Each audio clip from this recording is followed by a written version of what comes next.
దేశవ్యాప్తంగా వేడిగాలుల బీభత్సం కొనసాగుతోంది. బీహార్లో రోజు రోజుకు ఎండల తీవ్రత పెరుగుతుండటంతో 19 మంది చనిపోయారు. బీహార్లోని ఔరంగాబాద్ లో వడదెబ్బ కారణంగా మరణించిన వారి సంఖ్య 12కి పెరిగింది. ఎన్నికల విధుల్లో ఉన్న సిబ్బందితో సహా 4 వ్యక్తులు గురువారం అంటే మే 30 కైమూర్ జిల్లాలో మరణించారు. బీహార్లోని భోజ్పూర్ జిల్లాలోని అర్రాలో 3 మరణించారు.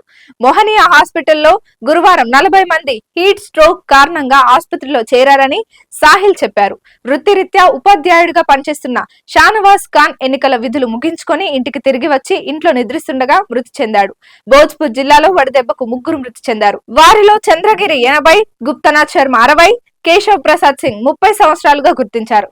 బీహార్లోని ఔరంగాబాద్ లో హీట్ వేవ్ పరిస్థితుల కారణంగా మరణించిన వారి సంఖ్య 12కు చేరుకుంది. జిల్లా వ్యాప్తంగా వివిధ ఆసుపత్రులలో 20 మందికి పైగా రోగులు చేరినట్లు ఔరంగాబాద్ ఆరోగ్య శాఖ అధికారులు తెలిపారు. బీహార్ లో రానున్న 2 రోజుల పాటు తీవ్ర వేడిగాలులు వీస్తాయని వాతావరణ శాఖ హెచ్చరికలు జారీ చేసింది. చాలా జిల్లాల్లో గరిష్ట ఉష్ణోగ్రత 45 డిగ్రీల సెల్సియస్ ను దాటింది.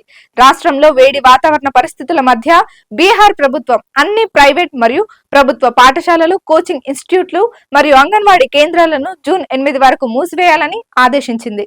షేక్పూర్, బెగుసరాయ్, ముజఫర్పూర్, తూర్పు చంపారణ్ జిల్లాలు ఇతర ప్రాంతాలలో వేడి కారణంగా పాఠశాలల ఉపాధ్యాయులు స్పృహ తప్పి పడిపోయిన సందర్భాలు నమోదయ్యాయి. విద్యార్థుల కోసం ప్రభుత్వ పాఠశాలలు మూతబడ్డాయి, కానీ ఉపాధ్యాయులు వస్తున్నారు. ఢిల్లీలో వేడిగాలులు తీవ్రంగా ఉన్నాయి. నగర శివార్లలోని ముంగేష్పూర్ వాతావరణ కేంద్రంలో 52.9 డిగ్రీల సెల్సియస్ ఉష్ణోగ్రత నమోదైంది. ఢిల్లీ నగరం అంతటా సగటున 45 నుంచి 50 డిగ్రీల సెల్సియస్ మధ్య నమోదవుతుందని భారత వాతావరణ శాఖ తెలిపింది.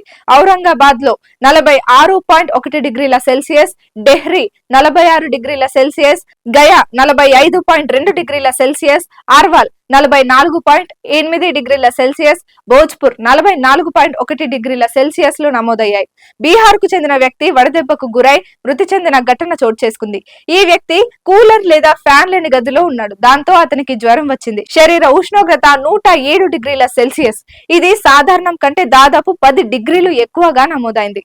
అయితే చికిత్స ఫలించక మృతి చెందినట్లు వైద్యులు తెలిపారు.